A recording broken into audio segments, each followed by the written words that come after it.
Hello and welcome to Mindshifters Radio. I'm Tim Hayes. I'm your host for the first hour. And today is Thursday, May 13th, 2021. As always, we're grateful to everyone who's joining us here today, whether you're listening live or through the archives, as we spend another couple of hours teaching and supporting people in using some of the most powerful, effective, efficient, and accessible tools I've ever discovered. These tools are available absolutely free at whyagain.org. If you go to that website and click on the red and white bullseye or the link in the upper left-hand corner of most pages that says Start Here, it will take you to a page where you can download and read Chapter 24 of Dr. Michael Rice's book. His book is titled, Why Is This Happening to Me Again? That chapter of that book contains a narrative description of the primary tool in this work. That tool is called the Reality Management Worksheet, sometimes called the Reality Management Wake-Up Sheet. And it's a tool I've been using for over 16 years now to dramatically improve my quality of life, manage my emotions, improve my relationships, and turn any negative emotional state I experience into part of the infallible guidance system that each of us has been gifted. If you go to that page and read that chapter of that book, or even if you don't, you can also click on a link that's for a PDF file that simply click and download the PDF file of the actual worksheet process itself, print it off, and use it as often as you'd like. You can also download a whole host of audio files of shows just like this one where people have been stepped through that worksheet process, or they've called in to give powerful testimonials about the positive effects of the application of this tool in their lives. Or we've had, some of those shows are discussions of the principles behind the power of the tool. You can also go to your app store, either Google Play or the Apple App Store, and type in the three words, Heartland Aramaic Forgiveness. And before you're done typing the word forgiveness, you will get access. You'll see the glowing heart icon. And if you tap on that, it will give you access to a completely free and private app for your phone that contains the Reality Management Worksheet, an abbreviated version of that worksheet process, and a copy of the Dragon Klingon game, which is a wonderful way to introduce these tools to even younger audiences. And we encourage people to do that soon and often, so you have comments or questions arise, you may call us. We're here 5 days a week, 2 hours a day in our current format for the purpose of answering those questions, facilitating your skill in using these tools. And if you call the number 563-999-3581 and press 1, it will put a little question mark by your phone number, and I will announce you by your area code, and we can have a conversation. We're also doing the Course in Miracles lessons from the workbook this year, and today is the 133rd day of the year. And today's lesson reads, I will not value what is valueless. The commentary says, sometimes in teaching there is benefit to bring a person back to practical concerns, particularly after they have gone through what seems theoretical and far from what the student has already learned. So today we will bring things back to practical terms. We will not speak of lofty world-encompassing ideas, but we will dwell instead on the benefits to you. The truth is, you do not ask too much of life, but you ask far too little. When you let your mind be drawn to bodily concerns, to things you buy, to eminence as valued by the world, you ask for sorrow, not for happiness. This course does not attempt to take from you the little that you have. It does not try to substitute utopian ideas for satisfactions which the world contains. There are no satisfactions in the world. Today, we list the real criteria by which to test all things you think you want. Unless they meet these criteria, these sound requirements, they are not worth desiring at all. The laws that govern choice you cannot make, no more than you can make alternatives from which to choose. The choosing you can do, indeed you must, but it is wise to learn the laws you set in motion when you choose, and wise to learn what alternatives you choose between. We have already stressed here there are but two, however, there appear to be many. The range is set, and thus we cannot change it. It would be most ungenerous for you to let alternatives be limitless and thus delay your final choice until you had considered all of them in time and not been brought so clearly to the place where there is but one choice that must be made. So I'm not helping myself when I create what seem to be limitless alternatives, when in truth there is only love or fear. There is only what actually exists and my false perception. The commentary reads, another kindly and related law is that there is no compromise in what your choice must bring. It cannot give you just a little, for there is no in-between. Each choice you make brings everything to you or nothing. Therefore, if you learn the test by which you can distinguish everything from nothing, you will make a better choice.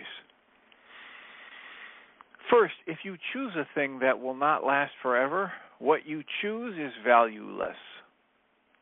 A temporary value is without all value. Time can never take away a value that is real. What fades and dies was never truly there and makes no offering to him who chooses it. He is deceived by nothing in a form he thinks he likes. Next, if you choose to take a thing away from someone else, you will be left with nothing. This is because when you deny his right to everything, you have denied your own right to everything. You therefore will not recognize the things you really have and deny that they are there. Who seeks to take away has been deceived by the illusion that loss can offer gain. Yet loss must offer loss and nothing more. Your next consideration is the one on which the others rest. Why is the choice you make of value to you? What attracts your mind to it? What purpose does it serve? Here it is easiest of all to be deceived, for what the ego wants it fails to recognize. The ego does not even tell the truth to itself as it perceives it, for it needs to keep the halo which it uses to protect its goals from tarnish and rust, that you may never see how innocent it is. Yet it is camouflage, a thin veneer, which could deceive but those who are content to be deceived. Its goals are obvious to anyone who cares to look for them. Here the deception is doubled, for the one who is deceived will not perceive that he has merely failed to gain. He will believe that he has served the ego's hidden goals. Yet, though he tries to keep his halo clear with its vision, still must he perceive its tarnished edges and rusted core. So we come to the criterion for choice that is the hardest to believe because its obviousness is overlaid with many levels of obscurity. If you feel any guilt about your choice, you have allowed the ego's goals to come between the real alternatives and you. And thus, you do not realize there are only two choices possible, and the alternative you think you choose seems fearful and too dangerous to be the nothing it actually is. All things are either valuable or valueless, worthy or not of being sought at all, entirely desirable or not worth the slightest effort to obtain. All things fit description. They either have value or they're valueless. Choosing is easy because of this. Complexity is nothing but a screen of smoke which hides the very simple fact that no decision can be difficult. What is the gain to you in learning of this? It is far more than merely letting you make choices easily and without pain. Heaven itself is reached with empty hands and open minds, which come with nothing to find everything and claim it as their own.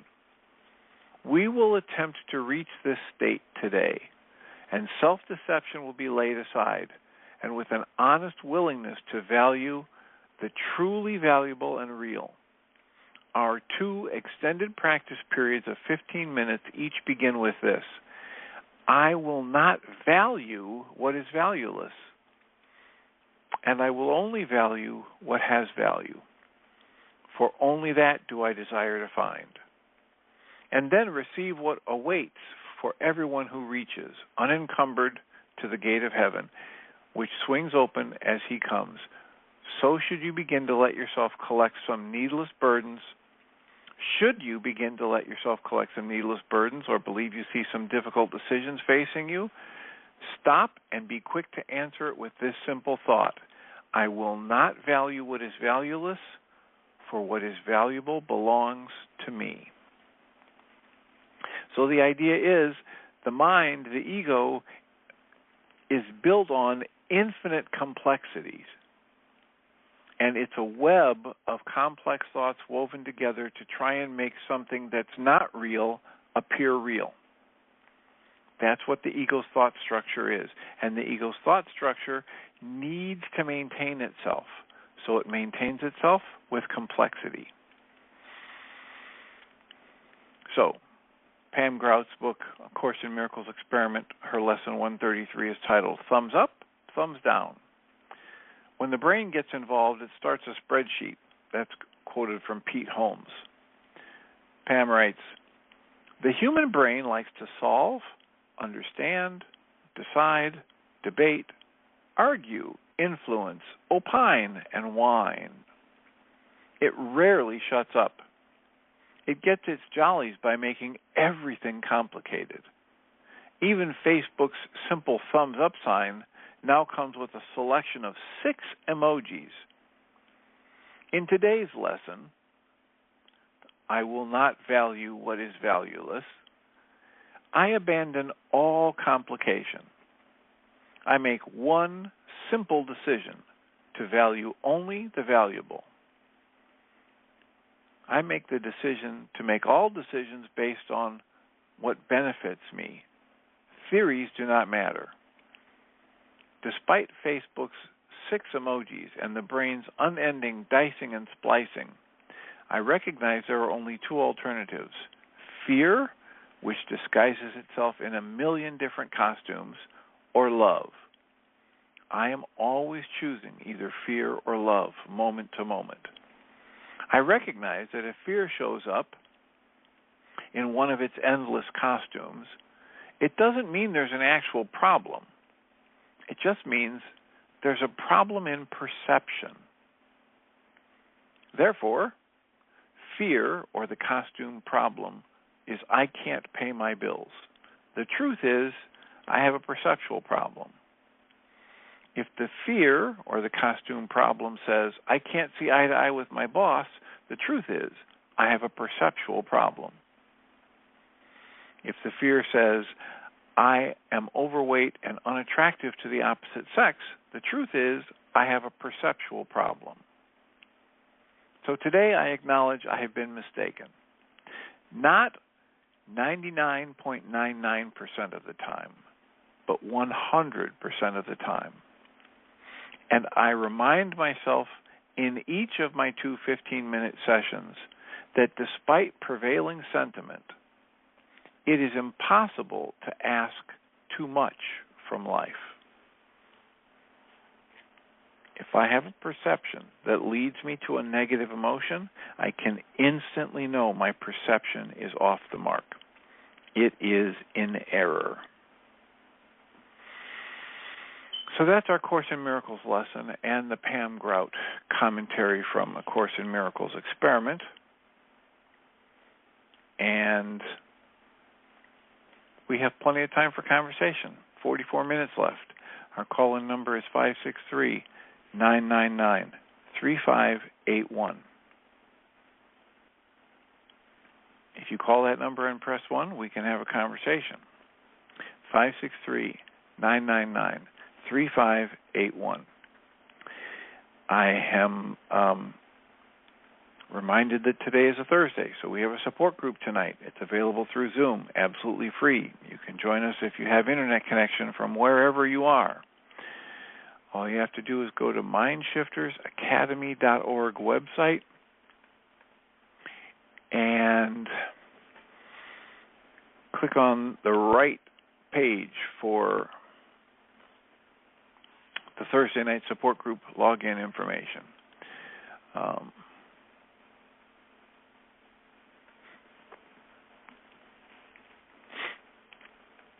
should also mention that I am anxious to get more input from people about who they think I should interview or a book I should read that is authored by somebody who's inspiring or might be a good interview. I have a little feeler out there for Diedrich from the choose-again.com website. I have to figure out which email to get into to. I have reached out and already gotten a response from Andrew who says maybe we can hook you up with Diedrich, and maybe he'll do an interview. So I am keeping my fingers crossed that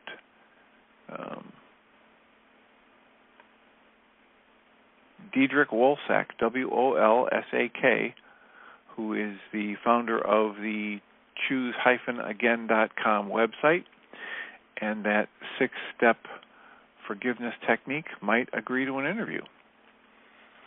And if you have read a book like that, or if you know of another technique that is quite similar or gets very good results, which means it must be somewhat similar because, as my blog post yesterday said, everything that works is like everything that works.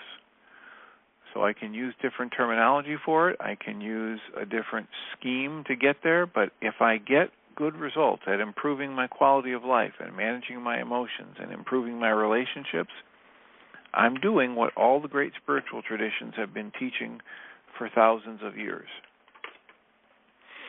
And the jargon isn't relevant.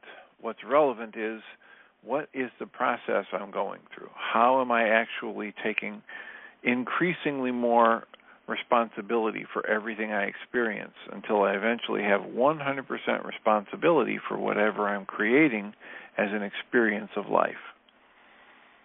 And when I get closer to that, my life gets better. When I get farther away from taking 100% responsibility, my life gets harder and worse.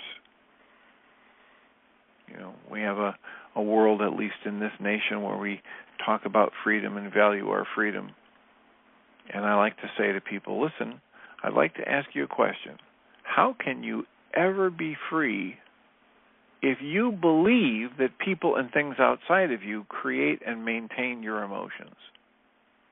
How can you ever be free if you believe your current life situation is causing your stress or your overwhelm, or your ex is causing your pain, your grief, your anger, your resentment, your bitterness? I believe the very clear observation is I can't ever be free as long as I'm operating from a belief that says other people create and maintain my emotions. And since so many of us value freedom, it makes really good sense for me to correct that false perception, to challenge that belief and substitute direct observation.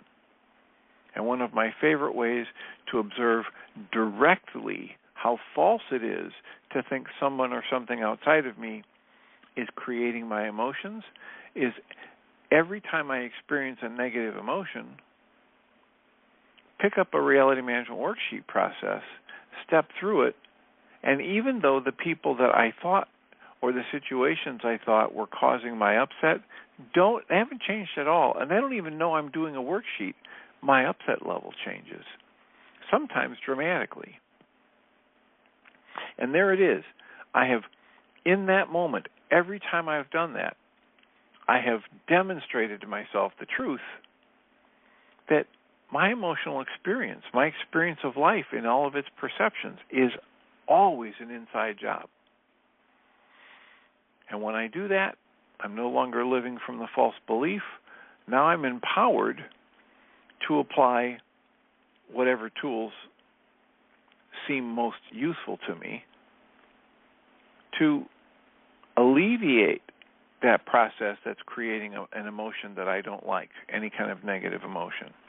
To interrupt what David Bohm would call sustained incoherence, the process of creating a problem with the flow of my thoughts, and then mistakenly thinking I'm going to fix that problem by doing more of what created the problem in the first place.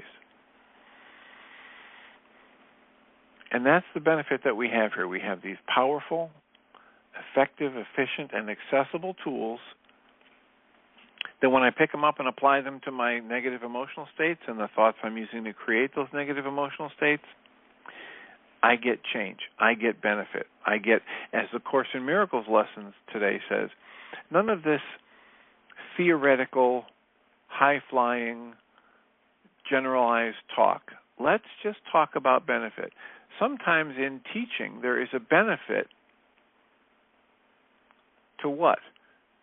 To bring the student to the practical concerns, particularly after the student has gone through what seems theoretical and gone far from what the student has already learned. So rather than all kinds of, what's the truth of life and this, that, and the other thing, I just pick up a worksheet whenever you're upset. Well, why are we here, and how did we create all of this nonsense, and why do we choose pain over peace? I don't know. But rather than discuss that with you, I would rather support you in doing a worksheet, because it's the direct application of the tool that's going to give me the life experience that helps me break out of the pattern of attachment to a false belief. Because it's the attachment to a false belief that's creating my pain every moment that I'm in pain, mentally and emotionally. And it's in The Tao Made Easy by Alan Cohen. It's in The Course in Miracles Made Easy by Alan Cohen. It's all through the Way of Mastery and Course in Miracles itself. This stuff is an inside job. When I create an emotion, that's exactly what's happened. I have created an emotion. I've done that with the direct application of mind energy. And if the emotion I create or the experience of life that I create is unpleasant, and I think someone else is doing it to me, I'm a prisoner. But if the emotion I'm experiencing is negative and I understand, this is a creation, a byproduct of where I'm directing my mind energy right now, now I'm a co-creator, and I can choose again. And if you've been around the Course in Miracles very often, you've heard that phrase over and over again. I can choose again. And that's what we're encouraging people to do. Time and time again, choose again. Why? Well, because whatever you've chosen in the first round wasn't so satisfying. You don't have to choose again, but you could. I had a mother in session earlier, and she's talking about a 27-year-old. And she's saying, I don't want to tell him what to do, but I know he needs help. I know he needs therapy. And so we talked about how can you make a statement about what you know without telling the person what to do. And I said, well, what you could tell him is, I can't help you any more than I already have, so if you want more help, you should probably go see a professional. That's not telling him he has to go see a professional. It's just telling him, you can't be that professional. And that he clearly is asking you to do something for him or her that you don't have the capacity to do. It's the same thing here. I have some people that, They absolutely do not see the benefit in the reality management worksheets, or they can't bring themselves to do enough of them to the point where they have a sustained benefit. And I say, okay, then try something else. Because you could probably bet your bottom dollar that there's a solution to whatever problem you're experiencing that comes from the recognition, as today's Course in Miracles experiment or lesson tells us, it's a problem in perception. It's not a problem in not knowing which choice to make, because there aren't an infinite number of choices. There is the choice for love and peace, for what actually has value, or the choice for what doesn't. And then in Pam Grout's summary of the lesson, she says, guess what? The truth is, if I have a fear that says I can't pay my bills, the truth is I have a perceptual problem. If I have a fear that I can't see eye to eye with my boss, the truth is it's a perceptual problem. If I view myself as being overweight and unattractive to the opposite sex and I have a negative emotion about that, the truth is it's just a perceptual problem. And when I correct the perception, when I interrupt the thought disorder, as Michael Rice would call it these days, if I interrupt the thought pattern that's leading to that negative emotional state, it leaves a clean and open space where something with a greater wisdom, integrity, wholeness, balance can show me a different way to look at the same data points, the same perceptual input, and see it differently. And all of a sudden, if I'm willing to do that consistently, I consistently step into the process of dropping my perceptual problem, clarifying my perception, seeing that there is only love or fear, and I'm going to choose love in this moment. In the Course in Miracles Made Easy, there's a section, Alan Cohen, I was listening to it today, and he's talking about this very thing in terms of relationships. He tells the story of a neighbor that Alan regarded as nasty and a nasty alcoholic.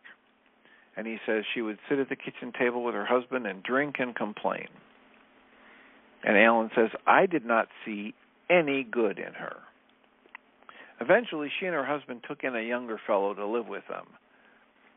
And Mark, the younger fellow, helped them and around the house, and he was there for years.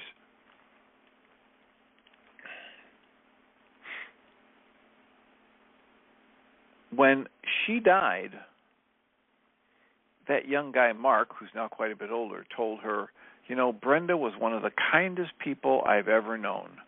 She and her husband treated me like a son. I will always remember and love her. And when that happened, it shook Alan Cohen to his core, because he realized how skewed his interpretation of Brenda had been, how judgmental he was by focusing on one or two aspects of her. And the aspects of her he focused on brought him pain and frustration. He says, Mark, on the other hand, focused on an aspect of Brenda that brought him joy. Well, this is a life lesson. Each of us is doing this all the time. I can't control the behavior of others. I can't dictate what choices they make, but I do have control over which aspects of them I focus on and magnify, and thereby create my experience of them.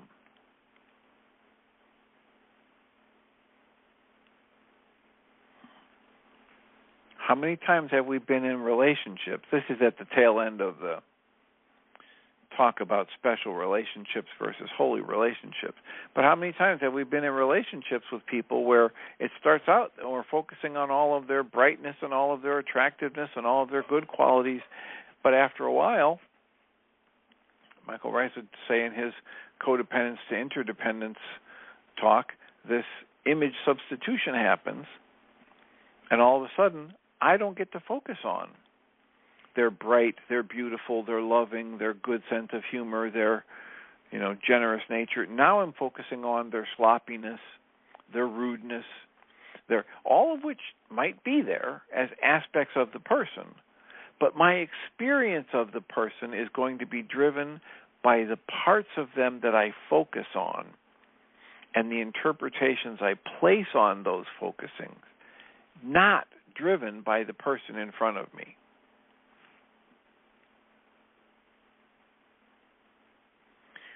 Guy Finley has a thing where he says, as goes my attention, so comes my experience. Alan Cohen summarizes it, experience follows vision. 3 words, experience follows vision. I'm much more wordier, and I say, you have the infinite capacity to choose the focus of your conscious awareness in each new present moment. And it's the focus of your conscious awareness in each new present moment that is actually creating your experience of life in that moment. So you're a very powerful creator. Whether you realize it or not, you are only, always, and forever creating your experience of life. This is an ancient wisdom. I didn't make it up. It's kind of like gravity. It's just the way it is on this planet. And the more I focus on things that catch my attention that are irritating or hurtful or insulting or rude or impatient, the more that's my experience of life in that moment. And as soon as I choose to shift the focus of my attention over to the things in life or the people in front of me that are loving, that are generous, that are patient, that are respectful, then I change my experience of that life moment, in that moment. So as goes my attention, so comes my experience, and experience follows vision.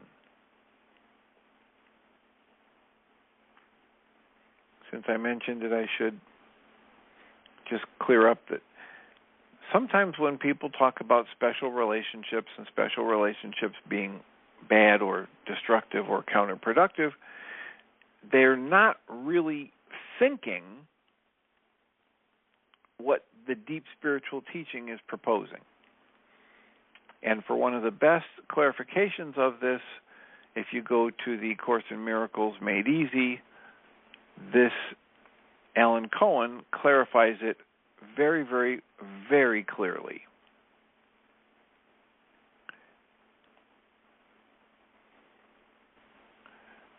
He quotes the Course in Miracles where it says, a holy relationship starts from a different premise. Each one in the holy relationship has looked within themselves and seen themselves to have no lack, to be whole and complete and in their perfect safety. And then accepting their completion, they would extend that completion, that perfection, that perfect safety, that energy of creation that they're made of. They extend it by joining with another who is, and they understand this person is as whole and complete as they are. This person sees no difference between themselves and the other, for differences are only of the body. Therefore, each person in a holy relationship looks on nothing he would take. Just under heaven does he stand, for this relationship has heaven's holiness. How far from home can a relationship be if it is so much like heaven? And the definition for a special relationship rather than a holy relationship is one where we turn the power to create our positive and or negative emotions over to our image of somebody else in our mind. So we enter a relationship with somebody thinking, oh my gosh, being with you makes me so happy. You light up my life. I couldn't breathe I wouldn't want to breathe if I didn't have you. But that is exactly Michael Rice's definition for a codependent relationship. When I think or speak as though someone or something outside of me is responsible for creating and maintaining my emotions, I've just created a special relationship, a codependent relationship. In a special relationship, we single out a person, object, or ideology to be the source of our happiness. But every time we do that, we empower them to make us sad. If I think somebody else is causing my happiness, that means when they're gone, they've caused my pain and sadness.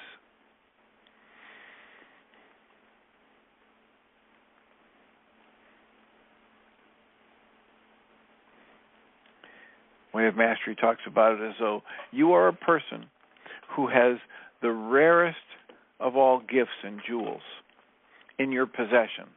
And then you put it in a pocket. And then later you go to find it and you forget what pocket you put it in. So you reach in a pocket that you didn't put the jewel in, and you feel the emptiness, and then you go into a panic. And now you run around grabbing people, grabbing their bags and opening them and shaking them, rifling through their pockets, looking for this thing, which you already possess, which is your true nature. But you're racing around looking for something that you already possess, which is why they say, Guy Finley has a saying where he says, the minute you set out to find the thing that you need to make you feel better, you have just created the absolute roadblock to you ever finding what you need. And the fact of the matter is, when people hear that, they say, well, that's ridiculous. And of course, if I need something, I have to go out and find it. But that statement from Guy Finley is based on this observation, that you already are whole and complete, that you are the energy of creation expressing in form, that nothing of value can be added to you and nothing of value can be taken from you. So the minute you think you're missing something and you reach outside yourself searching for it, you've just created the circumstances under which you will never find what you're looking for.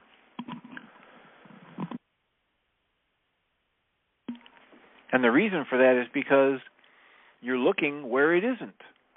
It's like the old story of the person who's searching underneath a street light, picking up pieces of paper and rifling through a garbage can that's there. And a couple walks by and says, what's the matter? Did you lose something? The guy says, yep, I lost my car keys. And the couple says, oh, we'll help you look for it. And so they spend 10 or 15 minutes looking all around this area, in the gutter, in the street, up by the buildings. And finally, the couple says to him, well, gee, it doesn't seem to be here. Are you sure you left him here? Are you sure you lost him here? And he goes, oh, no, I lost him down the street in a dark alley. And they said, why are you looking here? Well, because there's better light over here. It's easier to look here. Well, when I start looking in a place where I know I didn't lose something, in that process, I block the possibility that I will ever find what I'm looking for. And that's what Guy Finley's talking about when he says, the minute you rush outside yourself to find what you think you need, you have created the perfect roadblock to your ever achieving what you say you need. You're ever acquiring what you say you need. You cannot have success when you look outside of yourself for the thing that you already possess. And what most people say in response to that is, I don't already possess it. I'm feeling empty. I'm feeling a lack of love. I don't have what I need. And that's where the error in perception comes in. That's where this particular summary from Pam Grout in her book rings so true for us. My fear says one thing, and the truth is, I don't have that problem. I have a perceptual problem. My fear says there's a problem with my boss. I don't have a problem with my boss. I have a perceptual problem. I'm looking in a place that's empty and devoid of anything of true value for something of value. That's what today's Course in Miracles lesson tries to drive home to us, that those things that have value are only those things that do not end in time. Those things that have true permanence are the only things that have value. And so my body is going to end in time. Everything that begins in time ends in time, if you listen to some of these great teachings like The Way of Mastery. So if I think I'm only going to be happy when I achieve a certain quality of health or fitness or weight loss for my body, I just set myself up for major failure.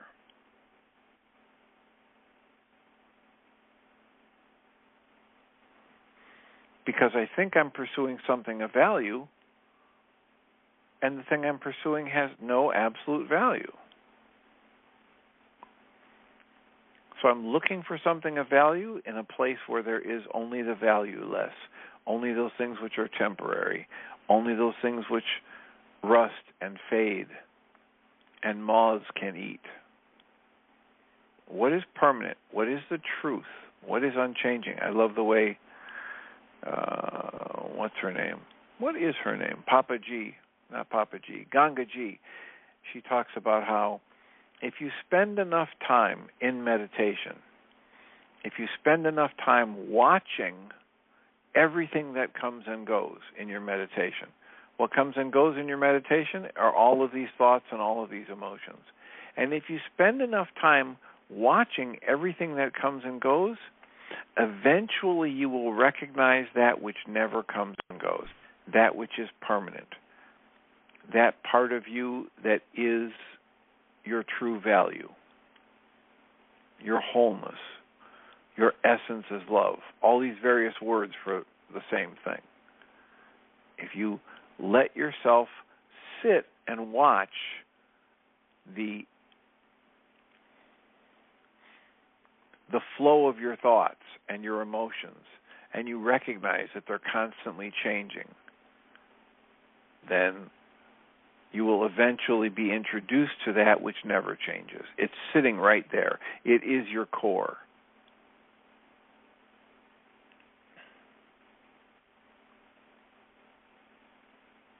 So our call-in number is 563-999-3581, and we have plenty of time for a comment or question. We've got 15 minutes left on this Thursday, which means there's a support group tonight. So if you're interested, join us. All of the information about how to do that is at mindshiftersacademy.org.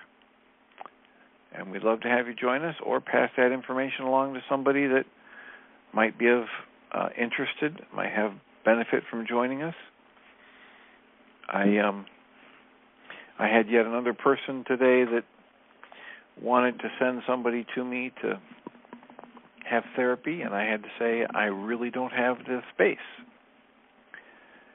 But I was glad to be able to say, but we do have the equivalent of 3,000 hours of internet shows that are available absolutely free, and we do have time to call into the internet show 5 days a week, 2 hours a day.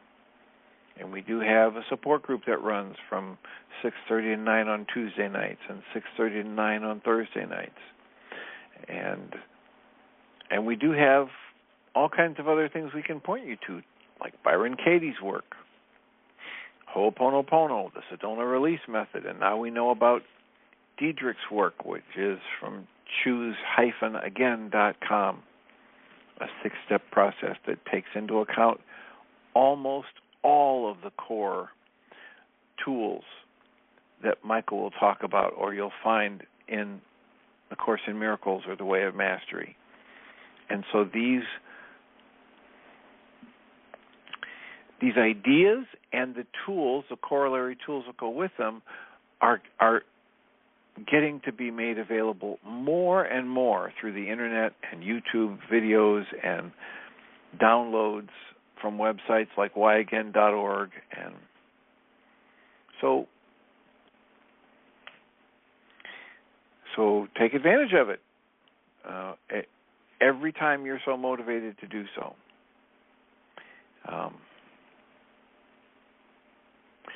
The other thing is I've recently had several people who are so fried and frenetic that they're in overwhelm and they can't seem to get enough done to, get ahead or get some peace or whatever. And so we've been talking about various tools that are available to help people get more benefit from their meditation. So there's an app called Headspace, and there's an app called Calm, and there's a device, if you've got a little bit of money, that you can get called the Muse, which actually is a headpiece you wear, and it reads your brainwave activity, and it corresponds to an app, so it gives you some instant feedback, and you can actually do your own biofeedback training for your meditation in your home. For it's a couple $100 is that one of those, the Muse is. And we're just trying to help people understand that, there's a lot of downsides to technology, especially being completely consumed by it all day, every day. But there's also some benefits. And many people have found that even though they seem to be way too busy to meditate, if they can get meditation to be part of their daily practice, they end up having more productivity and less stress and less overwhelm. So that's another thing that I routinely encourage people to do, the breathing, the EFT tapping, but also a little bit of time every day where they're just watching their thoughts or they're just reciting a mantra. They're doing some form of meditative practice because the benefits go beyond words in a heartbeat. I like to tell a story of the assistant to Mary Baker Eddy when they were trying to expand the Mother Church and do some other work for the Christian Science movement. And she had this prominent businessman who was spearheading a lot of that work. And he came to her and he said, I'm getting too burned out. I've got to take a break. I've got to step back from this. I've got to resign. And at that time, in that group, Mary Baker Eddy had the prerequisite for everybody that worked for her that they spend, I think it was 2 hours a day meditating. It might have only been one, but I think it was 2 hours a day meditating and praying. And she said, I understand if there's too much going on and you need to resign, that's okay. But she said, I just have to recommend to you that you might want to try doubling your meditation time before you quit. And the guy just blew up. He said, you're not listening to me. I told you, I already have way too much to do in a day. I can't get it all done, and that's why I have to resign. And she said, okay. And he said, what do you mean, okay? She said, okay, if you don't want to do it, you don't have to do it, and I'll accept your resignation. However, I would consider, if I were you, before you resign, just try it. What do you mean? You have nothing to lose. And sure enough, he tried it, and he did not need to resign. He felt so much benefit from spending more time meditating that he got more done in less time, and he was able to maintain his position and help move that cause forward. So, the benefits of rest and relaxation. A lot of people think about it as rest and relaxation. Oh yeah, I need to rest and relax. I need a vacation. I love the saying that says, rather than working and spending all of this time and energy trying to figure out how to get a vacation, why don't you spend some time trying to construct a life that you don't feel like you have to escape from it? That's just such a foreign idea to most people.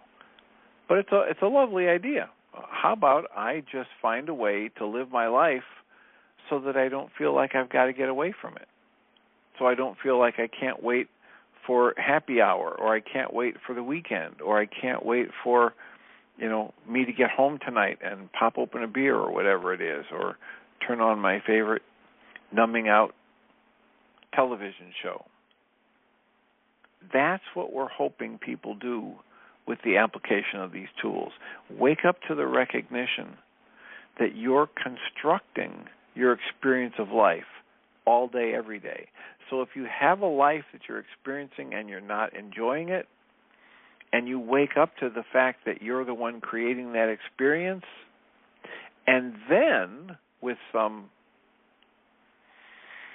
awareness of these observations and tools, you could step into reconstructing, deconstructing and reconstructing a life that brings you far more joy and aliveness, far more relaxation day in and day out at various parts of your day, far more sense of satisfaction.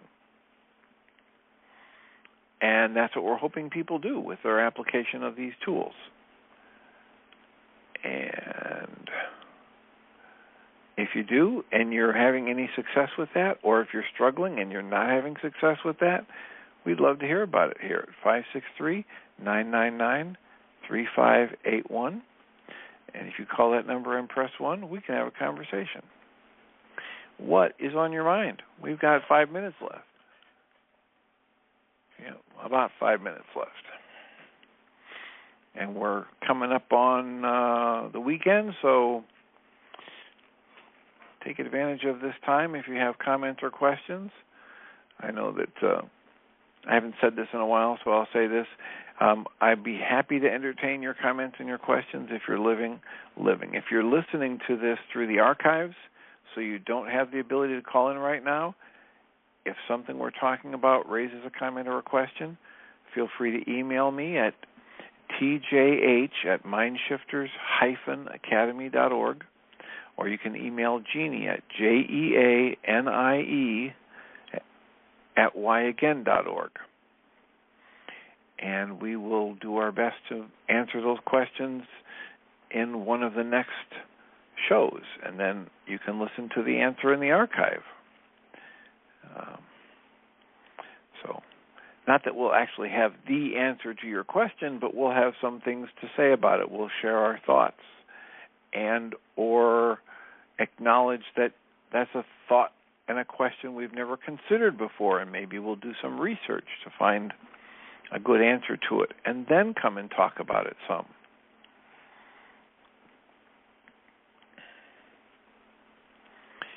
So we have all kinds of people who have the belief pattern instilled in them that they're bad, they're wrong, they're a sinner, they're inadequate, and the great spiritual teachings, not the religions, but the great spiritual teachings would have us observe differently, that you remain as you were created to be, and that there is far more good going on with you in each new present moment than there is anything to be upset about or anything to feel a lack over.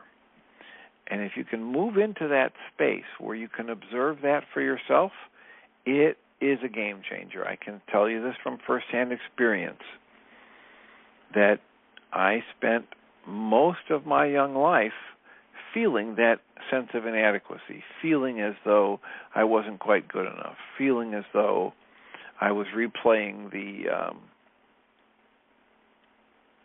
conditioning of my culture and my religion and the family, that I'm a sinner, and that I'm responsible for other people's emotions and they're responsible for mine. And I can tell you from firsthand experience, it's an extraordinarily liberating thing to recognize the false in all of those conditioned beliefs and to step into the direct observation and to understand that the flow of life as it unfolds every day, even those days when it goes directly against what I say I want or what I think would be good, the flow of life is always more rich and abundant and rewarding and fun than anything I would ever have predicted it to be. But that's in part because I've learned to go with the path of most allowance, which is one of the ways Abraham was saying it recently in a talk from last year. Rather than talking about the path of least resistance, Abraham Hicks was talking about the path of most allowance, which I really liked because it was right in line with the 5 keys to the kingdom from the Way of Mastery that talk about desire, intention, allowance, surrender, and humility. So when I can move into allowing the flow of life as it expresses in my day, I have an entirely, dramatically different experience of life than when I fight against it, than when I judge it and label it and say, this is bad, this is wrong, this shouldn't be happening, etc. So I thank you all for being here and listening. We have another hour coming up with Michael and Jeannie, as far as I know. And since we're down to the last couple minutes, I'll just remind us all that we come from love. We're made of this stuff we call love. We actually are love, and everything else is false. Welcome, Jeannie Wright. Hi. Thank you. Thank you. I will bow out and wish you to have a wonderful show. Okay, thanks. Appreciate you.